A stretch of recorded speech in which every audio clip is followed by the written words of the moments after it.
Today, Iran strikes paused eastern Washington wildfires and Israeli strikes on Gaza. It's August 2nd, 2026, and the world is still. Here is what happened.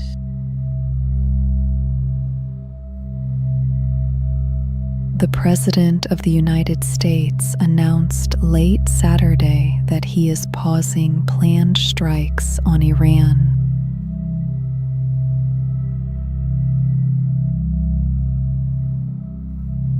He said renewed talks are underway, focused on ending the conflict and reopening the Strait of Hormuz.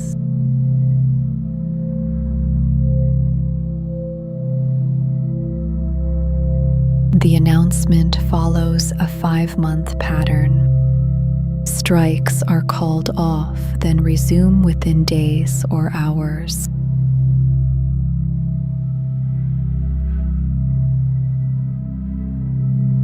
The president has made similar pauses at least 5 times since the war began in late February.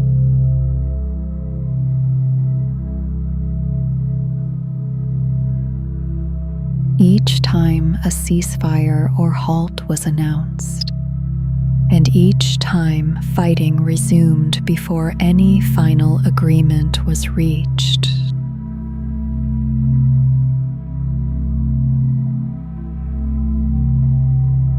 Negotiations are continuing and no lasting deal has been signed.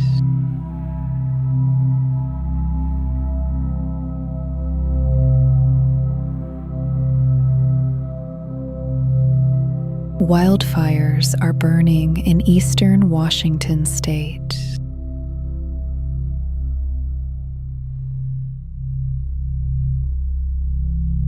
About 600 structures have been destroyed and roughly 5,000 homes have been evacuated.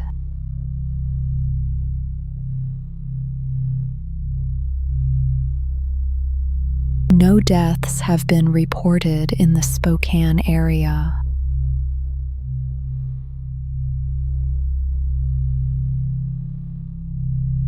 A separate fire has burned for 10 days across western Idaho and eastern Oregon, scorching nearly 525 square miles of grassland.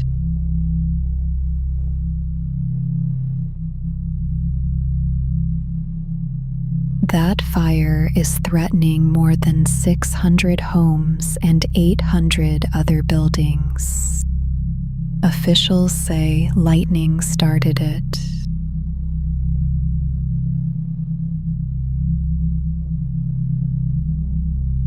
Hot, dry, and windy conditions are expected to continue well into the week. Crews say the weather and terrain are working against them.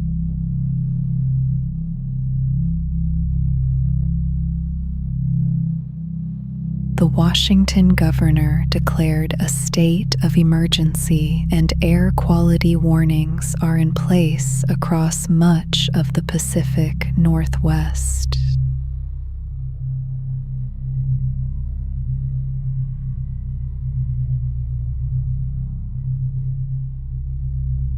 Israeli strikes hit Gaza for a second consecutive night.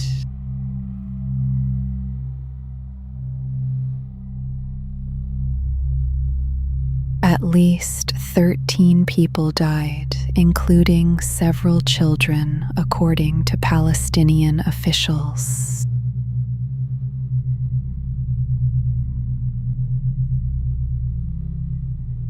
Strikes landed in Gaza City, Khan Yunis, and Deir el-Balah. Among those killed were a father, mother, and their 9-year-old son.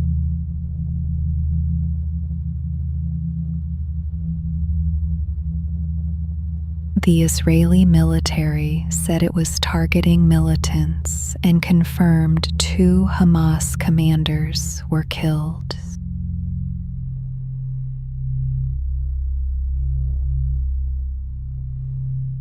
The strikes came days after Hamas accepted a disarmament plan backed by the United States.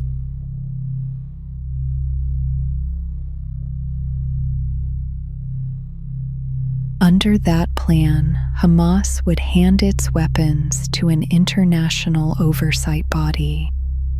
Israeli troops would then withdraw from the territory.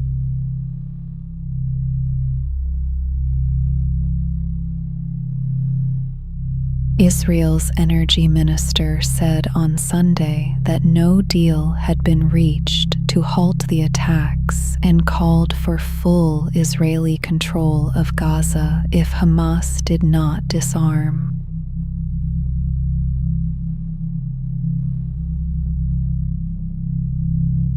More than 1,100 Palestinians have died since a ceasefire was supposed to take effect last October.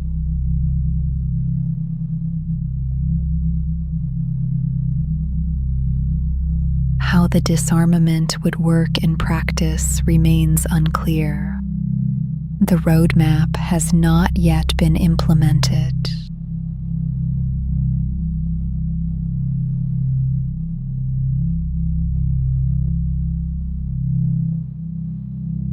A teenager was shot and killed at a protest encampment in Seattle in the summer of 2020.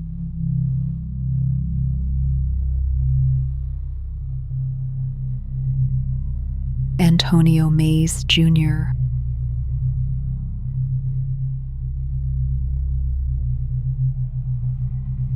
was 16 years old. He had come to join the demonstrations at the Capitol Hill occupied protest zone.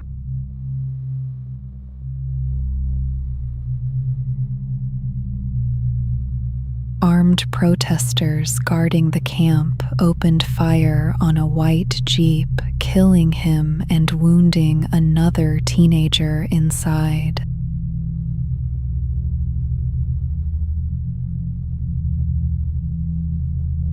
The shooting was captured on video, but no one has been arrested or charged in the 6 years since.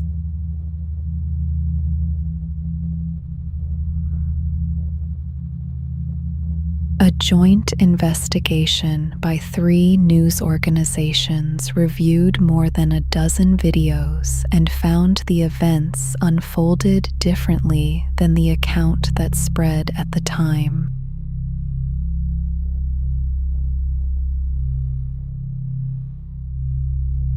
The case remains open. Seattle police say it is active, but have released no further details.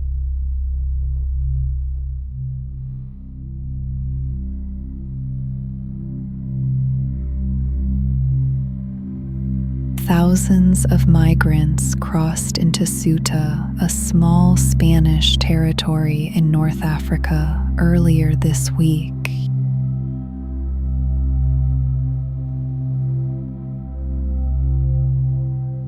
Around 60,000 people entered over 2 days. Most have since returned to Morocco.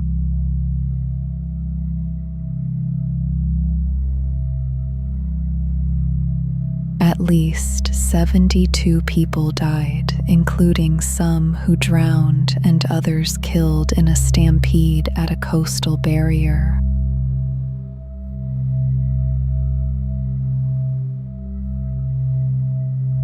Morocco reported 11 additional deaths on its side of the border. It was not immediately clear whether those figures overlapped.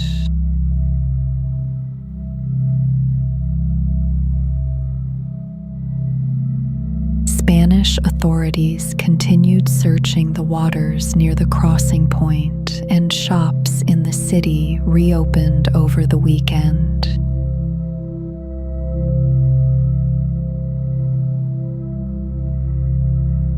The surge reignited debate over immigration in Europe, and far-right politicians traveled to Ceuta to protest. Residents organized counter-demonstrations in response.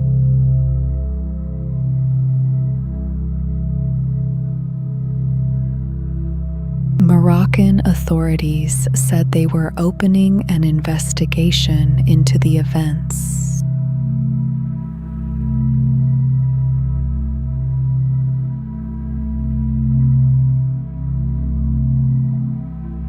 Capital One has asked a court to dismiss a lawsuit brought by the Trump Organization.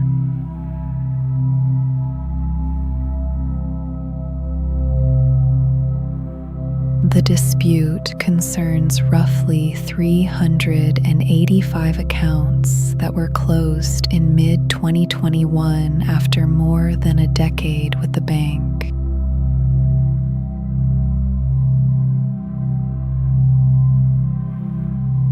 Capital One says the closures followed months of review by its financial crimes team over money laundering concerns.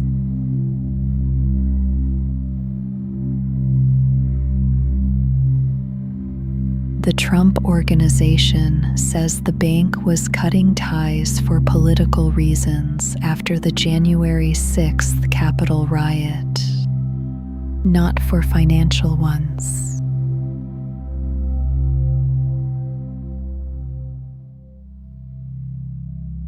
Capital One denies that and says it gave the organization months plus several extensions to move its money elsewhere.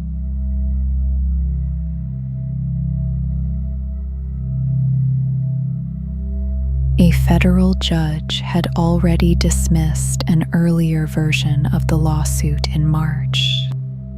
The case is now before the same judge again.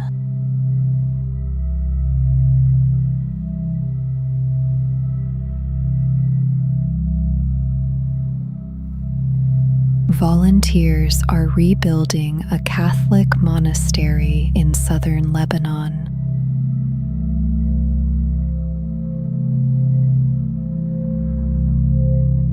Israeli forces destroyed it during the recent conflict. The village around it is predominantly Shia Muslim.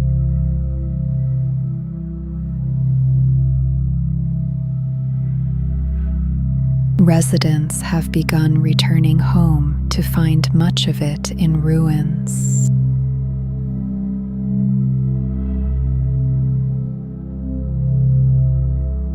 The rebuild is an interfaith effort with local volunteers working together across religious lines.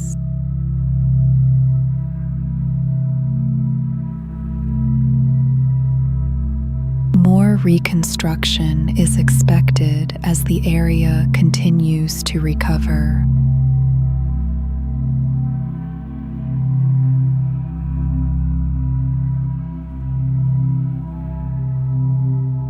Here is what happened.